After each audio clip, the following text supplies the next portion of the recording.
नमस्कार। मैं आपको एक ऐसे शख्सियत से परिचय करा रहा हूं जो कि आरसीएम बिजनेस के दुनिया में एक मुकाम पे पहुंच गए हैं बहुत ही कम समय में, जिनका नाम है बीके पाठक और मधुबनी जिला से वो बिलोंग करते हैं। अभी हमारे साथ बैठे हुए हैं। प्रणाम सर, जय श्री राम। जी नमस्कार। जय सर, आपसे कुछ जिज्ञासा था, कुछ जानकारी चाहिए थी जिससे कि नए जो आरसीएम बिजनेस में आ रहे हैं उनको सहयोग मिले। जी जी जी गजेंद्र जी, मेरा बहुत बड़ा सौभाग्य है कि मुझे आपने इस तरह का मुझे आने का मौका मिला। क्या बात करते हैं सर, हम लोग का सौभाग्य है कि आपसे आज हम लोग कुछ सीखेंगे। तो सर, सबसे पहले ये कुछ लोगों का प्रश्न है कि बिजनेस में आप कब आए? सर, मैं बिजनेस में अक्टूबर 2007 ईस्वी में आया। जी सर, और क्यों आए थे सर? और मेरा इस बिजनेस में आना भी इत्तेफाक है। मैं इस बिजनेस में आना नहीं चाहता था। जी जी। बल्कि अगर बात करें तो मैं इस तरह के किसी भी बिजनेस में आना नहीं चाहता था। मुझे लगता था कि ये फ्रॉड का बिजनेस है, ये चिट फंड का बिजनेस है। जी बिल्कुल। लेकिन मैं जांच घर चलाता था और जॉब भी करता था। तो एक दिन मेरे कंपाउंडर के पास में एक व्यक्ति आया और वो बैंक मैनेजर का लड़का था और उसने उसको बताया कि मैं तुमको प्लान बताना चाहता हूँ। और वो प्लान सुनने लगा। मैं दूर बैठा हुआ था। तो जब उन्होंने महंगाई का ग्राफ बताया और उन्होंने ये बताया कि सन 2020 ईस्वी में 1 लाख रुपया महीना एक सामान्य व्यक्ति को भी ठीक ठाक जीवन जीने के लिए चाहिए, तो मुझे लगा कि नहीं, मुझे इस बिजनेस को ज्वाइन कर देना चाहिए। अभी जैसा कि देख रहे हैं आप, लॉकडाउन है, बहुत सारा बिजनेस बंद है। तो मुझे भी ये भरोसा नहीं था कि मेरा पता नहीं उस समय तक कौन सा बिजनेस चलेगा। अब देख लीजिए, इसको हम कुदरत का करिश्मा ही कहें कि आज ऐसा समय आ गया है कि कुछ बिजनेस चल भी रहा है और कुछ बिजनेस बंद भी है। सर, आप जो आरसीएम बिजनेस ज्वाइन किए उससे पहले आप बेकार थे या कुछ कर रहे थे? नहीं, उससे पहले मेरा तो सुबह 6 बजे से लेके और रात के 8 बजे तक का टाइम बिल्कुल पैक था। मैं अपना जांच घर भी चलाता था और मैं नौकरी भी करता था। अंदरा ठाड़ी एक जगह है, वहाँ रेफरल हॉस्पिटल है, उसमें मैं लैब टेक्नीशियन था। अच्छा, मतलब पारिवारिक पृष्ठभूमि में आर्थिक उपार्जन में सक्षम होने के बाद भी आपने इस आरसीएम बिजनेस को चुना। तो सर, इस बिजनेस में आपने क्या विशेष देखा जिसके कारण आप अपने चलते हुए बिजनेस के बाद भी एक ऐसा बिजनेस करना चाहा जिसको नेटवर्किंग कहते हैं लोग, और लोग करना नहीं चाहते थे उससे? देखिए, बड़ा महत्वपूर्ण सवाल पूछा है आपने। इस बिजनेस में जो सबसे बड़ी चीज है वो है टाइम फ्रीडम, समय, जिसको हम खरीद नहीं सकते। तो इसमें टाइम फ्रीडम मिलता है। मैं अगर बात करूं कि पिछले 5 साल से मैं बिल्कुल तरीके से फ्री हूं। मैं अपने हिसाब से जी सकता हूं। मैं पैसे के लिए किसी काम में अपना समय देने की कोई अब आवश्यकता नहीं है। मैंने इतना टाइम फ्रीडम हासिल किया है। जी सर। दूसरी चीज है पैसा, जो सबको अच्छा लगता है, और इस बिजनेस में वो अनलिमिटेड मिलता है, जितना चाहो उतना पैसा मिलता है। और तीसरा चीज है वो है सम्मान, शोहरत। तो वो सब कुछ एक प्लेटफॉर्म पे मुझे नजर आया कि एक ये ऐसा प्लेटफॉर्म है जहाँ पे ये सब कुछ मिल सकता है। सर, आपने इस बिजनेस को ज्वाइन करने के बाद बड़ा ही कम समय में एक अच्छे प्लेटफॉर्म पर हैं। जहाँ तक मेरी जानकारी, आप टेक्निकल हैं सर, और बहुत जल्द एक नई पिन को अचीव करने जा रहे हैं। जी जी। तो आप जैसा कम समय में टेक्निकल नए ज्वाइनिंग कैसे बन सकते हैं? मैं सर इस बिजनेस में 2 साल में टेक्निकल अचीवर बना था। मैं सितंबर 2009 में टेक्निकल अचीवर बना था। और इसके पीछे ये है सर कि जो एक मुकाम हासिल करने तक का जो वक्त होता है, उसमें अगर आप टाइम मैनेजमेंट के साथ साथ हार्ड वर्क करते हैं, क्योंकि देखिए मेरे पास में ऑप्शन नहीं था कोई। अगर मुझे कोई मिलने के लिए बुलाता था तो मैं उससे 5 बजे सुबह का टाइम लेता था, क्योंकि 6 बजे से मेरे जांच घर का टाइम था। कभी कभी मुझे याद है सर, मैंने 2 बजे रात में भी प्लान दिखाया है। और हम लोग आपस में बैठते थे, मैं अपलाइन को भी बुलाता था और हम लोग 1 बजे रात तक काउंसलिंग करते रहते थे। तो कभी भी अगर आप गोल सेट कर लेते हैं और आपको रिजल्ट चाहिए तो फिर उसके लिए हार्ड वर्क थोड़ा सा करना पड़ता है। और एक बार जब मुकाम हासिल हो जाता है तो फिर वो सब कुछ मैनेज हो जाता है। जी, ऐसा देखा गया सर कि आपका तो एक बहुत बड़ा नेटवर्क है, बहुत बड़ा ग्रुप है। तो ग्रुप में कुछ लोग आगे बढ़ रहे हैं, बहुत से ऐसे हैं जो बहुत पीछे हैं। तो इसका क्या रीजन हो सकता है? क्योंकि आप तो सबसे प्यार करते हैं, सबको बताते हैं, सबको आगे बढ़ने की प्रेरणा देते हैं। तो कुछ लोग बहुत आगे हैं और बहुत से लोग उतना ज्यादा आगे नहीं बढ़ पाए हैं। देखिए क्या सर, रीजन है? इसके लिए है कि हमारा जो संबंध होता है एक दूसरे से, क्योंकि हम तो किसी को आगे बढ़ाना चाह रहे हैं, लेकिन वो आगे बढ़ना चाह भी रहा है, लेकिन वो हमसे संबंध नहीं बना पा रहा है, या हम उससे संबंध नहीं बना पा रहे हैं, क्योंकि संबंध एक ऐसा चीज है जो दोनों तरफ से बनता है, ये एक तरफ से नहीं बनता। जी सर। अगर मान लिया मेरे चाहने से केवल हो जाता, तो मैं अपने पूरे परिवार में सबको टेक्निकल अचीवर बना लेता, जी बिल्कुल। लेकिन ऐसा नहीं है। वो हमसे दूसरी तरफ से संबंध रखना चाह रहे हैं, लेकिन वो आरसीएम की तरफ से मेरे साथ संबंध नहीं रखना चाहते हैं। अच्छा। तो ये एक कारण है कि जो लोग इस सिस्टम को समझ के, जिनका विजन क्लियर होगा और जो इसमें कामयाबी के लिए मेरे से संबंध रखना चाहेंगे, वही कामयाब हो पाएंगे।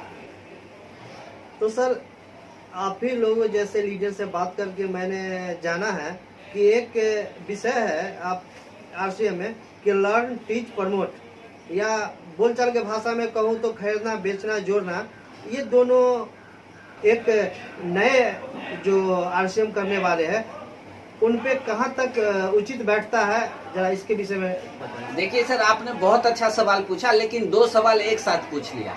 पहला सवाल आपने पूछा, उतनी जानकारी तो नहीं हो सकती है सर जितनी आपको है, कि खरीदना, बेचना और ज्वाइन करना। पहला सवाल, मैं इसका जवाब देता हूँ। ये बिजनेस है, दुनिया का सारा बिजनेस बेचने से होता है, लेकिन ये इकलौता एक ऐसा बिजनेस है जो खरीदने से होता है। अच्छा अच्छा। तो अगर खरीदने से बिजनेस होगा और हम खरीदेंगे ही नहीं, तो फिर बिजनेस नहीं होगा। नहीं हो पाएगा। तो कई बार क्या होता है, बहुत सारे लोग खरीदते तो हैं, लेकिन वो सारा सामान नहीं खरीदते जो उनको खरीदना चाहिए। जैसे उनको कपड़े चाहिए, लेकिन वो थोड़ा थोड़ा सामान खरीदेंगे तो नहीं होगा। तो अगर आप इस बिजनेस में कामयाब होना चाहते हैं, मैं सारे व्यूअर्स को बताना चाहता हूँ, तो उनको सबसे पहले अपने पास में सामान का स्टॉक रखना होगा। ठीक है।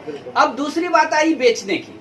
तो देखिए, ये भी सत्य है कि आज तक दुनिया में जो भी अमीर हुआ है वो बेच के ही अमीर हुआ है। तो बेचने के लिए मैंने जैसे बताया कि खरीदना पड़ेगा। अब जब आप खरीदेंगे तो वो अपने आप बिकेगा। मैं ये नहीं कहता हूं कि आप झोला लेके घर घर जाइए, मत जाइए।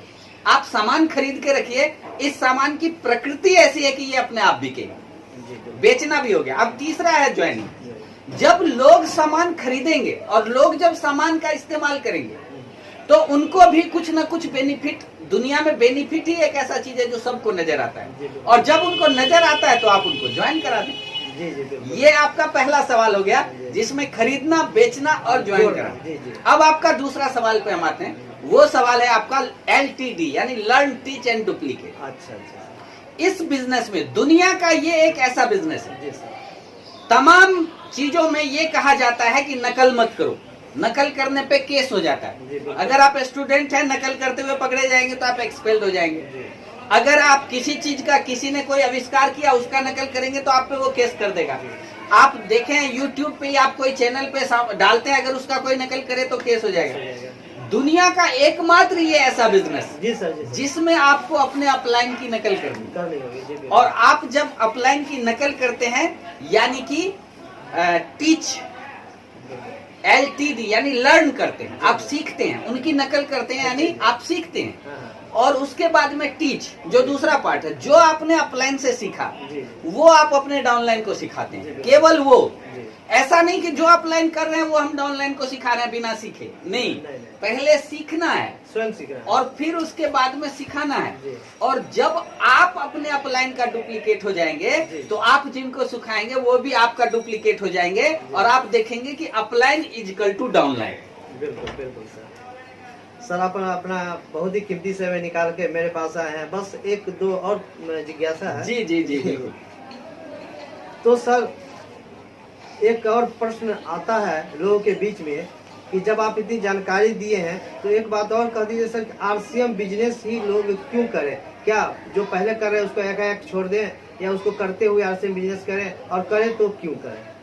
देखिए सर, ये जो आरसीएम बिजनेस है, ये पार्ट टाइम का बिजनेस है तब तक जब तक कि आपका जो पहला बिजनेस है, जो प्रीवियस बिजनेस है आपका, उससे दोगुना पैसा इसमें नहीं आने लगे। जी बिल्कुल। मैं आपको बता दूं, मेरा जांच घर आज भी चलता है। फर्क सिर्फ इतना है कि मैं खुद कुछ नहीं करता हूं, मेरे स्टाफ काम करते हैं।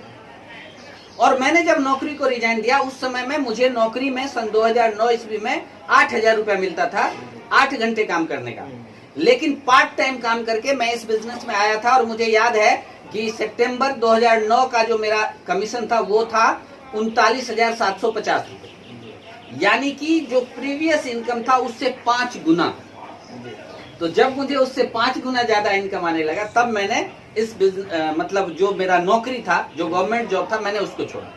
तो मैं सभी लोगों से यही कहना चाहूंगा कि इस बिजनेस में आए और एक बार टेक्निकल अचीवर बन जाए, फिर आप प्रीवियस को छोड़ भी देंगे। और वैसे मेरा ये मानना है कि आपको प्रीवियस को छोड़ने की जरूरत नहीं है, उसको मैनेज करने की जरूरत है। अगर मैनेज करेंगे तो मुझे भी लगता था कि जांच घर में मैं काम करता हूं तो मेरे बदौलत इतना पैसा आता है, लेकिन जब मैं वहां से हटा तो मुझे लगा कि नहीं, जांच घर में तो मैं 5,000 का आदमी था, वो 5,000 का आदमी रख दीजिए, आप फ्री हो जाइए, आप फ्री। और सर बहुत से जिज्ञासाओं का समाधान हुआ और अंत में जो नए नए आरसीएम बिजनेस को ज्वाइन किए हैं, जो बहुत आगे बढ़ गए हैं, उनके लिए भी ये आपका विचार सुनना उचित होगा। और जो नए नए हैं उनके लिए आपका क्या संदेश है, जिसको सुनकर, जिसको जानकर वो इस बिजनेस को अपना कर आगे बढ़ेंगे, एक संदेश दे दीजिए सर। देखिए, मैं तमाम व्यूअर्स को एक बात कहना चाहूंगा कि आप मानव के रूप में धरती पे जन्म लिए हो, तो जब कोई जन्म लेता है और जब वो बड़ा होने लगता है तो उसके कुछ सपने होते हैं। और सभी लोग जब 8th, 9th, 10th में होते हैं तो बड़े बड़े सपने देखते हैं। जी बिल्कुल देखते हैं। लेकिन जैसे ही वो और बड़े होते हैं और उन्हें मार्केट में बेरोजगारी झेलना पड़ता है या मार्केट में रोजगार का तलाश करना पड़ता है, शादी हो जाती है, बीवी बच्चे हो जाते हैं, तो धीरे धीरे वो अपने सपनों को छोटा करने लगते हैं। हाँ। तो साथियों, ये सबके साथ होता है, मेरे साथ भी हुआ था। लेकिन इस बिजनेस में आने के बाद में मुझे ऐसा लगा कि उस बचपन के सपने को फिर से एक बार देखने की जरूरत है। और आप उस सपने को फिर से देख सकते हैं, चाहे आपका माँ बाप हो, चाहे आपकी वाइफ हो, चाहे आपके बच्चे हो, चाहे आपके मित्र हो। कोई अगर आपकी पत्नी है, उसके सारे सपने पूरे करने आपकी जिम्मेदारी है। आपकी माँ है, उसका सारा पूरा सपना करना आपकी जिम्मेदारी है।